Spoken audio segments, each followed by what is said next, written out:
السلام علیکم ناظرین، میں ہوں سلوہ حسنین اور آپ دیکھ رہے ہیں پنجاب کی آواز نیوز۔ آئیے نظر ڈالتے ہیں آج کی اہم خبروں پر۔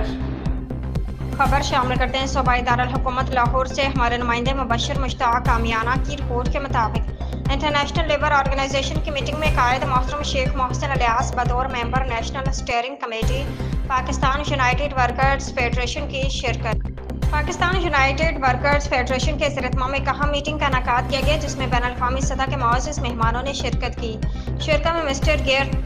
Council country director international labour organization, mister Luc Triangle general secretary international trade union confederation, mister Shoya Yoshida general secretary Asia Pacific. اس موقع پر پاکستان یونائیٹڈ ورکرز فیڈریشن کی نمائندگی کرتے ہوئے Sheikh Mohsin Ilyas, member national steering committee Zahoor Aman, member governing body ILO Pakistan united workers federation Chaudhry Naseem Iqbal, member national steering committee Chaudhry Saad Muhammad مرکزی general secretary Pakistan united workers federation Pir Muhammad Kakar, deputy general secretary Asad Memon, Aslam Adil Tikka Khan اور Uni Pakistan liaison council کی جانب سے Chaudhry Farooq general secretary Uni Pakistan liaison council Naveed Ahmad اور عمران جعفری اور دیگر labour لیڈران نے بھی میٹنگ میں بھرپور شرکت کی۔